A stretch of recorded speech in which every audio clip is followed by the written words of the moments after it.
지금 묵상 주제로 지금 영상을 계속 다시.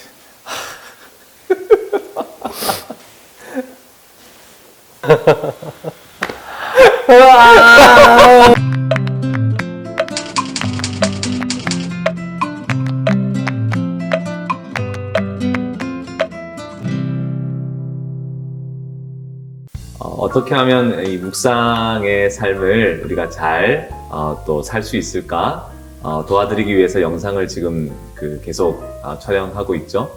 오늘은 좀 색다른 방법으로 한 선교사님과 함께 대화를 한번 좀 이 묵상 주제에 관련해서 해보고 싶은 그런 마음이 좀 들었습니다. 자기소개 잠깐 좀 해주시죠. 네, 반갑습니다. 저는 순회선교단 미디어 팀을 섬기고 있는 엄윤덕입니다. 지금 39살이고요. 네, 기혼입니다. 우리가 안지 한 얼마 됐죠? 거의 한 10년이 넘은 것 10년 같은데요. 넘었군요. 네. 진짜 우리 서로 느끼기에 좀 어떨까? 우리가 선교사로 같이 살고 있잖아요. 선교사님이 보시기에 저는 좀 변한 것 같아요. 뭐야 이 반응은? 이전보다 배가 많이 나오셨고. 선교사님은 이 묵상의 삶을 살고 계시잖아요. 네네. 오늘은 어디 묵상하셨어요? 저희가 지금 성경을 매일매일 한 장씩 묵상하고 있는데요. 지금 이제 히브리서가 지금 저희 본문이고 3장 오늘 묵상했습니다. 묵상을 하시면서 좀 이제 선교사님에게 좋았던 점은 어떤 게 있을까요? 저는 아침에 일어나서 좀 생각이 정리가 되는 것 같아요. 하루를 시작하면 참 많은 생각이 들어요. 오늘 해야 할 여러 가지 계획도 있고 또 당장 부딪히는 여러 가지 고민하는 것들 있는데 아침에 묵상을 하면 그런 생각들은 다 내려놓게 되고 말씀 안에서 좀 하나님을 구할 수 있는 그런 시간이 저에게는 묵상 시간이었어요. 네. 저도 들어보니까 아침에 눈 떴을 때 걱정이 되게 많을 때가 많아요.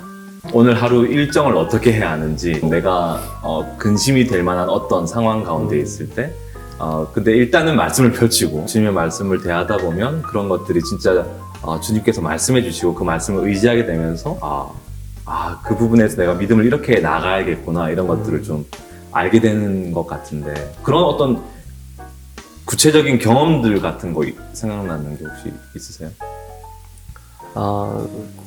그냥 오늘 아침 말씀 묵상도 그냥 예수 그리스도를 기억하라 하시는 이 말씀을 좀 묵상하는데, 지금 저희 그런 방송국으로의 변화, 이런 변화가 있는 시점에서 여러 가지 생각이 들었어요. 그래서 아침에 좀 많은 생각도 들고 또 이때 무엇을 또 이렇게 방송을 통하여서 새로운 것들을 시도할지 막 고민이 드는데, 근데 아침에 주신 말씀이 예수 그리스도를 기억하라는 말씀과 시작할 때 확실한 것을 붙들라 이런 말씀을 제가 좀 보면서, 그래 다른 것 말고 시작할 때 그리스도를 붙드는 것이지, 제 생각이 아주 단순해지고 복잡한 모든 생각이 정리되어지고, 그래 확실한 것 예수 그리스도 붙들고 또 주님이 하실 일이 있겠지라는 기대하는 마음으로 올 수 있었던 것, 그냥 제 생각이 좀 정리된다는 생각을 좀 하게 되었어요. 그리고 네. 주님을 주님을 기대하는 것.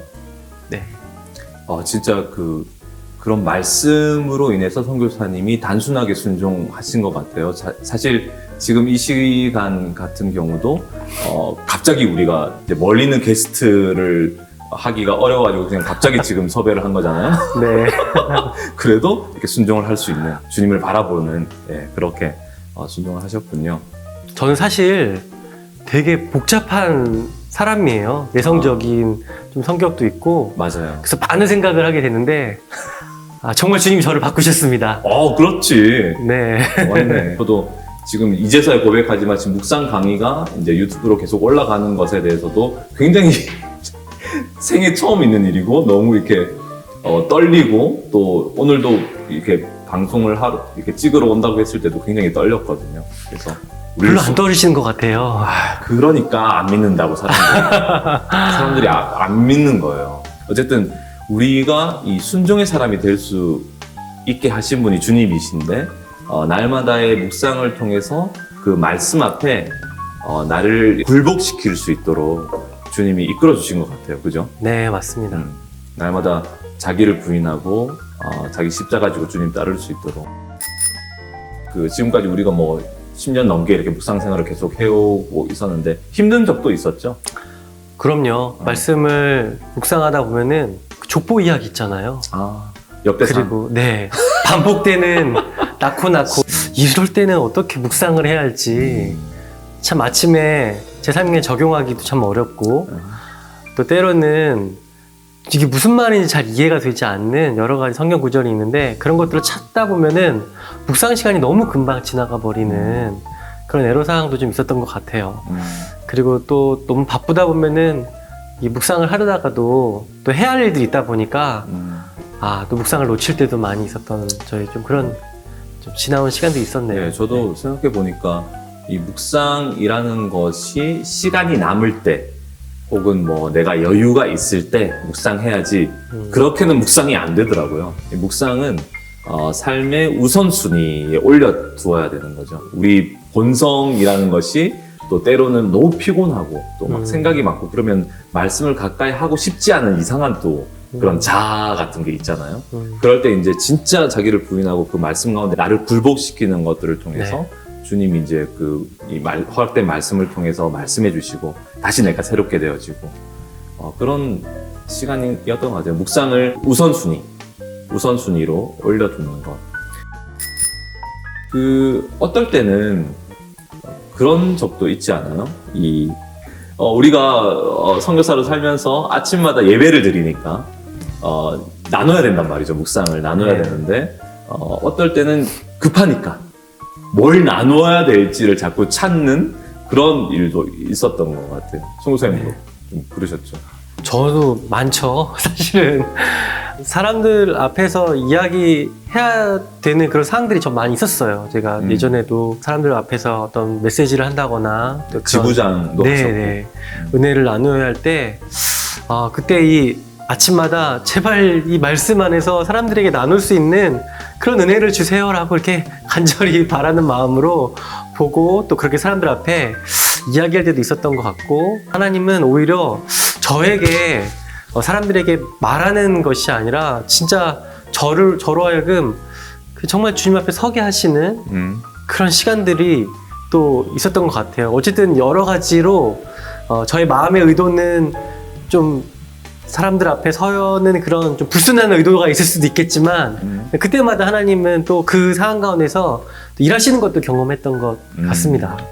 말씀으로 사람들에게 나누려고 했던 내 마음의 동기도 주님이 드러내시고 내 자신을 보게 하시고 그러면서 그 말씀 앞에 부끄럽지만 다시 또 서게 하시는 그런 부분이 있었던 거죠. 굉장히 동일했던 것 같아요.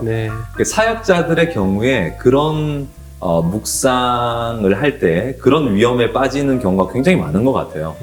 그러니까 자꾸 사람들 앞에 서야 하고 뭔가를 나눠야 된다라는 이 책임감 그리고 좋은 의도잖아요, 사실은. 좋은 의도인데 사실은 그 말씀을 다른 사람에게만 적용하고 정작 나에게는 적용하지 않는. 그러니까 사실 어떤 면에서는 이 설교와 묵상이 굉장히 다른 것 같아요. 설교는 방향이 딴 사람에게 이렇게 나가는 거라면 묵상은 사실은 방향이 나를 향해 있는 거잖아요. 주님이 나에게 말씀하시는 것을 듣는 시간이니까 그런 면에서 굉장히 방향이 다른 것 같네요. 묵상을 하시면서 자신의 계획이나 자신의 미래나 해야 할 일들에 이 묵상이 도움이 되었던 그런 적이 혹시 있었다면? 저희는 공동체로 살다 보니까 식사 당번도 돌아가면서 하고 지금 저 같은 경우는 주방장입니다. 그래서 식단을 짜고 그리고 식사 준비를 하고 하는 일들을 하는데 한 번은 저에게 주님이 자기 유익을 구하지 말고 남의 유익을 구하라 이런 말씀을 감동을 주시는 시간이 있었어요. 식단을 짜다 보니까 때로는 제가 먹고 싶은 것도 있잖아요. 사람들이 좋아하는 것과 내가 좋아하는 것이 다를 때가 있단 말이에요. 특별히 자매들은 과일을 좋아하고 형제들은 고기류를 좋아한단 말이에요. 그렇죠. 자매들이 주방장일 때는 주로 과일이 많이 나오고 또 이런 야채류가 많이 나오는데 제가 주방장일 때는 웬만하면 저는 고기류를 좀 이렇게 식단을 짜려고 마음을 준비하고 있던 상태였는데 네. 하필 그날 또 말씀 묵상에 자기 육을 구하지 말고 남의 육을 구하라 하는데 정말 미치겠더라고요. 결국 그 식단을 짜면서 제가 원하는 대로 짜지 않고 주님 앞에 복종하는 시간이 있었어요. 그리고 나서 제 안에 놀라운 변화는 야채와 과일이 정말 맛있구나. 고기만 마시는 게 아니라 야채와 과일도 맛있구나. 지체를 위해서 식단을 짜면서 또 함께 맛있게 먹으면서 또 그런 기쁨도 있고 또 제 입맛도 변화시켜 주시는 그런 은혜들을 경험했던 시간이 있었어요. 아멘. 네. 듣다 보니까 제가 그 묵상 그 영상에서 그렇게 얘기했던 기억이 나요.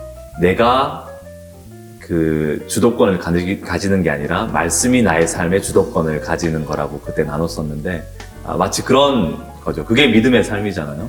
네. 말씀이 나의 생활과 나의 생각과 나의 관점과 나의 가치에 주도권을 가지는 것. 그래서 말씀 앞에 순복하고 그럴 때 사실은 믿음의 삶이 참 기쁜 거잖아요. 네. 지체의 유익을 위해서 그렇게 고기를 내려놓을 수 있는. 네. 바울도 고린도전서 8장에 보면 영원히 고기를 먹지 않겠다 이렇게 얘기했는데 그런 정도는 아니죠, 선생님. 그건 아닙니다. 그런 주제는 네. 아니니까. 이 주제는 네, 그런 그 주제는 주제는 아니니까. 아닙니다. 어쨌든 고기를 내려놨던. 네, 고기 좋아합니다, 여전히. 네. 어쨌든 지체를 위해서는 내려놓을 수 있었던 그 주방장의 마음. 네. 그 마음을 말씀으로 이렇게 주님이 결론내게 하셨군요. 네. 네. 이 그 묵상이라는 주제가 우리의 삶의 전면적인 주제인 것 같아요. 네. 모든 생활, 육아, 아내와의 관계, 그 동료와의 관계, 그리고 우리가 앞으로 헤쳐나가야 할 수많은 사역들 가운데서도 사실 이 묵상으로부터 모든 것이 출발된다고 볼 수도 있을까요? 그럼요. 네. 사실 그 믿음으로 산다고 했을 때 묵상을 안 한다는 건 말이 안 되는 거겠네요. 그럼요. 저도 참 인간인지라 이 사람 마음 안에 있는 그런 여러 가지 수많은 이 자기 욕심과 또 자기 중심적인 생각이 늘 삶 가운데 있을 수밖에 없더라고요. 근데 말씀이 아니면 결국 내가 원하는, 내가 생각하는, 내가 바라는 대로 그냥 그렇게 살아갈 수밖에 없고 또 그것을 기대할 수밖에 없는데 말씀은 그렇지 않잖아요. 네. 말씀은 나를 부인하라 말씀하시고 그리고 어떻게 살아야 되는지 오늘도 나에게 말씀해 주시고 또 그 말씀을 살아낼 수 있도록 또 예수님이 내 안에 내주해 주시고. 그러니까 묵상이 사실은 그 날마다 묵상을 하던 사람들은 어떤 중독성 때문이 아니라 말씀이 없으면 불안한 거죠. 네. 그러니까 오늘 하루의 묵상의 시간을 통해서 허락해 주시는 주님의 약속을 우리는 받는 거니까 네. 내가 이렇게 해줄 거야. 너 이렇게 순종해. 나는 너에게 이걸 원해. 이렇게 주님께서 말씀해 주시는 것을 듣고 출발을 하니까 사실은 그것이 우리의 마음 가운데 굉장히 평안해지고 또 안정감을 얻게 되고 믿음의 삶이 이제 그렇게 되는 것 같아요. 그러니까 네. 묵상을 안 하면 얼마나 불안할까요? 그렇죠. 진짜 불안한 거죠. 짧은 대화였지만 이 묵상이 얼마나 중요한지 또 귀하신 선교사님과 함께 얘기를 나눴는데 솔직한 얘기를 해보았고 이 말씀이 얼마나 우리의 삶에 중요한지를 더 깨닫게 되는 짧은 대화였던 것 같습니다. 다음에 또 성수님 대화할 수 있을까요? 물론입니다. 일단 언제든 단순하게 순종하도록. 네. 근데 주님 말씀 없으면 저는 네, 순종할 수는 없을 것 네. 같은. 일단 오늘 여기까지 네. 하고 그러면 네, 네. 다음에 아이고. 혹시 네. 두 번째 시간 가질 수 있을지 주님 허락하시면 네, 네. 오늘은 갑자기 시간이 허락돼가지고 이렇게 네. 즉흥적으로 했지만 이것도 주님의 인도하심이었던 것 같습니다. 네. 다음에 뵙도록 하겠습니다. 주님 말씀입니다. 주님 했습니다. 주님 네. 말씀입니다.